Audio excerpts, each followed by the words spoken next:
വന്ദേമാതര വിവാദത്തിൽ നിലപാട് വ്യക്തമാക്കി ഗവർണർ. വന്ദേമാതരം ഞാൻ പൂർണ്ണമായും പാടുമെന്ന് ഗവർണർ രാജേന്ദ്ര അർലേക്കർ പറഞ്ഞു. അത് തന്നെയാണ് തന്റെ സന്ദേശമെന്നും ഗവർണർ പറയുന്നു. അർജുൻ രാജ് കൂടുതൽ വിവരങ്ങളുമായി. അർജുൻ, എന്തായാലും പൂർണ്ണമായും തന്നെ വന്ദേമാതരം പാടണം എന്നതാണ് കേന്ദ്ര സർക്കാരിന്റെ ഒരു നിർദ്ദേശം. ആ രീതിയിൽ തന്നെയാണ് ഗവർണറും അതിനെ കാണുന്നത്.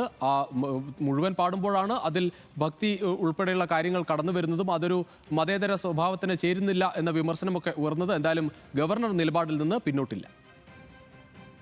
രജീഷ, തീർച്ചയായും വന്ദേമാതര വിവാദവുമായി ബന്ധപ്പെട്ടുള്ള നിലപാട് വ്യക്തമാക്കുകയാണ് ഗവർണർ. അതായത് വന്ദേമാതരത്തിന്റെ മുഴുവൻ ചരണങ്ങളും ചൊല്ലും എന്ന് തന്നെയാണ് അദ്ദേഹം വ്യക്തമാക്കിയിട്ടുള്ളത്. താൻ നൽകുന്ന സന്ദേശം അതാണ് എന്നുള്ളതാണ് ഗവർണർ അല്പസമയം മാധ്യമങ്ങളോട് മറുപടിയായി നൽകിയത്. ഈ വിവാദങ്ങൾക്കിടെ വന്ദേമാതരവുമായി ബന്ധപ്പെട്ട് ഗവർണർ നൽകുന്ന ആദ്യത്തെ പ്രതികരണം കൂടിയാണ് ഇത്. എന്ന് മാത്രമല്ല, ലോക്ഭവന്റെ നിർദ്ദേശപ്രകാരമാണ് ഇങ്ങനെ ഒരു കത്ത് ചീഫ് സെക്രട്ടറി നൽകിയത് എന്നുള്ളതാണ് ഇന്നലെ വിദ്യാഭ്യാസ മന്ത്രി എൻ ശംസുദ്ദീൻ പറഞ്ഞത്. ഏതായാലും ആ വിവാദത്തോട് ഏതെങ്കിലും തരത്തിലുള്ള പ്രതികരണം ഗവർണറുടെ ഭാഗത്തുനിന്ന് ഉണ്ടായിട്ടില്ല. അതായത് ലോക്ഭവനാണോ ഇത്തരത്തിലൊരു നിർദ്ദേശം നൽകിയത് എന്നതിന് ഗവർണർ മറുപടി പറഞ്ഞിട്ടില്ല. അതേ സമയത്ത് വന്ദേമാതരം മുഴുവൻ ആലപിക്കണം എന്നുള്ള കേന്ദ്ര സർക്കാരിന്റെ ഉത്തരവ് അംഗീകരിക്കും, അത് അതുപോലെ തന്നെ ചൊല്ലും എന്ന് പ്രഖ്യാപിക്കുകയാണ് ഗവർണർ.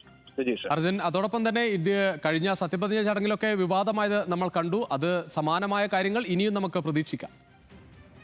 അതാണ് ഇതിലെ ഏറ്റവും പ്രധാനപ്പെട്ട കാര്യം. അതായത് പിന്നീട് നിയമസഭയിൽ ഇത് മുഴുവൻ ചൊല്ലാത്തതിനെ തുടർന്ന് ഗവർണർ അക്കാര്യത്തിൽ ഇടപെടുകയും അതിൽ ചോദ്യങ്ങൾ ഉന്നയിക്കുകയും ഒക്കെ ചെയ്തു സർക്കാരിനോട്.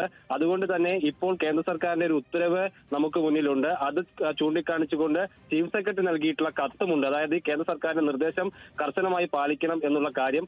അതുകൊണ്ട് തന്നെ ഏതെങ്കിലും തരത്തിൽ ഇതൊരു വിവാദം ഉണ്ടാകാനുള്ള സാധ്യത കൂടിയുണ്ട്. ആഗസ്റ്റ് 15-ന് ഈ മുഴുവനായി വന്ദേമാതരം ചൊല്ലാത്തതിൽ ഗവർണർക്ക് ഇടപെടാൻ കഴിയും. ചീഫ് സെക്രട്ടറിയുടെ കത്ത് ഉൾപ്പെടെ മുന്നിൽ കാണിച്ചുകൊണ്ടുള്ള ഇടപെടലിന് നീക്കമുണ്ടാകും. അതുകൊണ്ട് തന്നെ ഒരു രാഷ്ട്രീയ വിവാദമായി വരും ദിവസങ്ങളിലും ഉയരാനുള്ള ഒരു സാധ്യത ഉണ്ട്. സർക്കാരുകൾ അല്ലെങ്കിൽ സംസ്ഥാന തലത്തിൽ മാത്രമല്ല തദ്ദേശ സ്ഥാപനങ്ങളടക്കം ഈ നിർദ്ദേശം കർശനമായി പാലിക്കണം എന്നുള്ള ഉത്തരവാണ് കേന്ദ്രത്തിന്റേത്. അതിന്റെ മുന്നോടിയായിട്ടുള്ള ചീഫ് സെക്രട്ടറിയുടെ കത്ത് കൂടി ഇപ്പോൾ ഗവർണർക്ക് അല്ലെങ്കിൽ കേന്ദ്രത്തിനൊക്കെ ഒരു ആയുധം ആണ് എന്ന നിലയ്ക്ക് കൂടി കാണാം. അതുകൊണ്ട് തന്നെ വിവാദം കൂടുതൽ ശക്തമാകാനുള്ള സാധ്യത തന്നെയാണ് നിലനിൽക്കുന്നത്.